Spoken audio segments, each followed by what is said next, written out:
Hello dear students, myself Deepak Kumar Jain DKJ. और JEE main के अप्रैल shift में कुछ क्वेश्चंस जो कंट्रोवर्शियल हैं, जिनके आंसर एनटीए को बदलने चाहिए, उनके बारे में बात करते हैं। ऐसे करीब 5 क्वेश्चन हैं जिनको आप चैलेंज कर सकते हैं। जिसमें अपन देखें, पहला क्वेश्चन इसमें ऐसा दिया हुआ है, a wire of length 25 metre.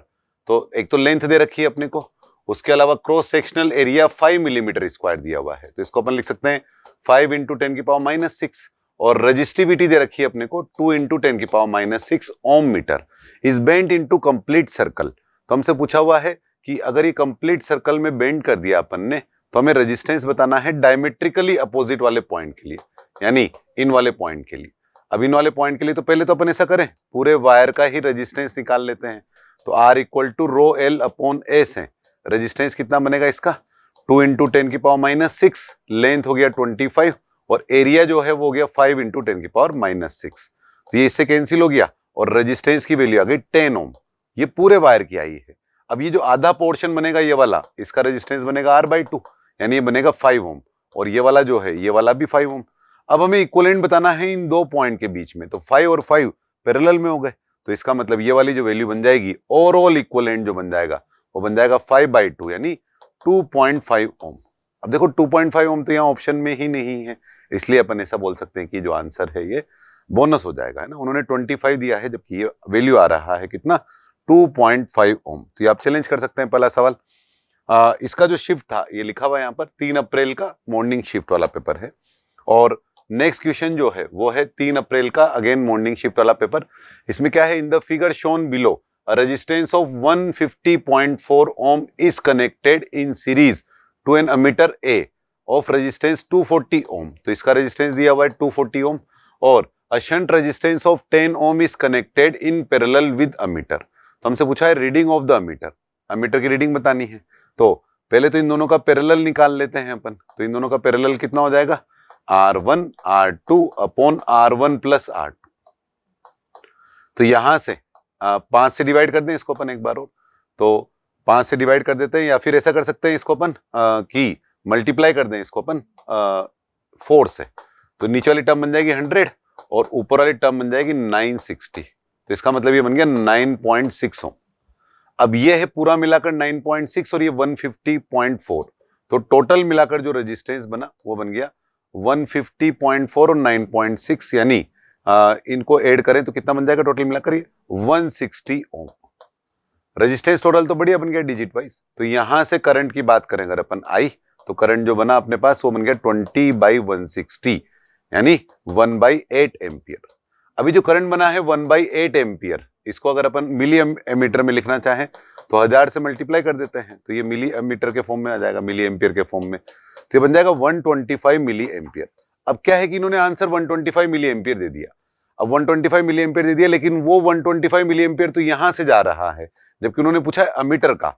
तो अमीटर का जो करंट बनेगा उसको अगर अपन I1 का नाम दें तो क्या बनेगा, दूसरे का resistance upon total resistance into main current. तो इसका मतलब क्या हो जाएगी ये वाली वैल्यू, ये यहां 4 से मल्टीप्लाई कर दे तो 1000 और 1000 इंटू 2 और ये 10, तो ये 0 कैंसिल हो गया। तो 1/200 और मिली एम्पियर में लिख रहे हैं तो 5 मिली एम्पियर, मिली एम्पियर में लिख रहे हैं तो 5 मिली एम्पियर बन गया। तो 125 मिली एम्पियर जो है उन्होंने दिया, जो कि ये वाला करंट है। और पूछा है उन्होंने अमीटर का, तो वास्तव में आंसर होना चाहिए 5 मिली एम्पियर।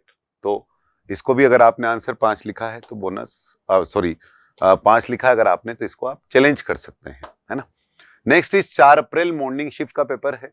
और इसमें consider the sound wave travelling in ideal gas, all gases have same ratio of P/ρ।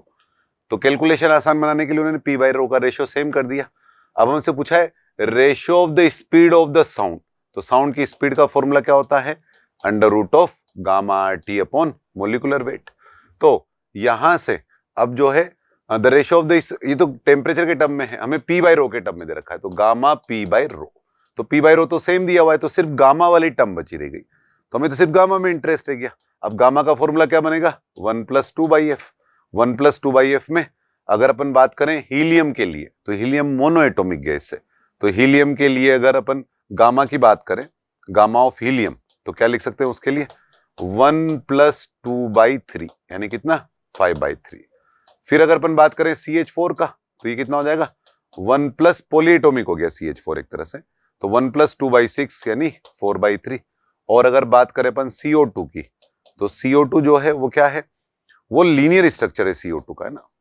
तो लीनियर स्ट्रक्चर है इसलिए ये बिहेव करेगा 3 एटम में, परंतु बिहेव करेगा डायटोमिक की तरह। तो 1 प्लस 2/5 यानी कितना हो गया 7/5। तो रेशो निकालें तो √5/3 गामा रूट में ना यहाँ, तो V proportional to root gamma हो गया एक तरह से। तो √5/3, √4/3 और √7/5।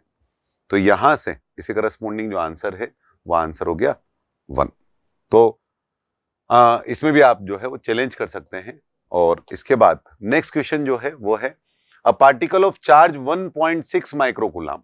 तो क्योंकि वैल्यू दे रखी है अपने को, मास दिया हुआ है 16 माइक्रोग्राम, ध्यान देना माइक्रो भी है ग्राम भी है, और strong magnetic field 6.28 Tesla. Particle को अपन ने मैग्नेटिक फील्ड में भेजा तो पूछा है कि टाइम क्या होगा ताकि वो रिटर्न होकर उसी पोजीशन पर आ जाए। तो रिटर्न होकर उसी पोजीशन पर आ जाए यानी एक चक्कर पूरा कर ले। एक चक्कर पूरा करने का टाइम का फॉर्मूला आप जानते ही हो 2πm/qb। डिजिट भी इन्होंने अच्छे दे रखे हैं। तो 3.14 और मास की बात करें अगर अपन तो मास है 16 माइक्रोग्राम। तो माइक्रो के बाद एक ग्राम का भी ध्यान रखना है, 10⁻³ जो इन्होंने ध्यान नहीं रखा है। और चार्ज की बात करें तो 1.6 microcoulomb that is 10⁻⁶। B magnetic field जो है वो है 6.28। तो यहां से देखो कि ये दोनों मिलाकर 6.28 कैंसिल हो गया, 10⁻⁶ कैंसिल हो गया, ये इससे 10 बार कैंसिल हो गया। तो 10 × 10⁻³ यानी 1/100 आंसर आ गया। 1/100 का मतलब 0.01 आ गया, लेकिन आपको तो वहां पर आंसर जो है इंटीजर में देना है। इंटीजर में देना है तो 0.01 तो दोगे नहीं आप, तो आंसर दे सकते हो आप क्या 0। तो ये जो माइक्रोग्राम में से अगर वो ग्राम वर्ड यूज नहीं करते या मिलीग्राम यूज करते ना, तब जो वो आंसर चाहते तो वो आता। तो ये है 4 अप्रैल का इवनिंग शिफ्ट वाला सवाल। और नेक्स्ट है in hydrogen like ion the energy difference between the second excitation energy state and ground state is 108.8। तो एटॉमिक नंबर पूछा है तो आप जानते हो रेडीमेड फॉर्मूला डेल्टा E बराबर 13.6 electron volt into Z², 1/n1² minus 1/n2²।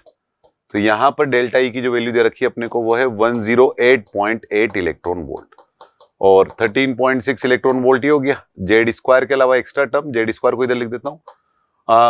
एक तो ग्राउंड स्टेट है और एक सेकंड एक्साइटेड स्टेट है, तो 1 - 1/9 यानी कितना हो गया 8/9।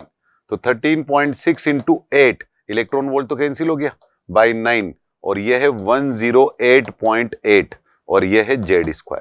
तो ये इसको मल्टीप्लाई करोगे तो एग्जैक्टली ये आ जाएगा। डिजिट का बड़ा ध्यान रखा उन्होंने। तो Z² बराबर 9, तो Z बराबर जो है वो आ गया 3। तो Z बराबर 3 जो है वो 4th वाले में दिया हुआ है, इसलिए आंसर आप जो है इसको भी चैलेंज कर सकते हो। तो ये कुछ क्वेश्चन है जिनको आप चैलेंज कर सकते हो। एक क्वेश्चन ऐसा भी था जिसमें 3.5 आंसर आ रहा था पर इंटीजर था, इस कारण से हमको उसको राउंड ऑफ करना था। फिजिक्स में आप राउंड ऑफ करना सीखते ही हो, तो 3.5 में 5 के आगे का ओड है, इस कारण से 3 जो है 3.5 वो 4 में कन्वर्ट हो जाएगा। काइनेटिक एनर्जी वेलोसिटी वाला रोटेशन वाला सवाल। Thank you.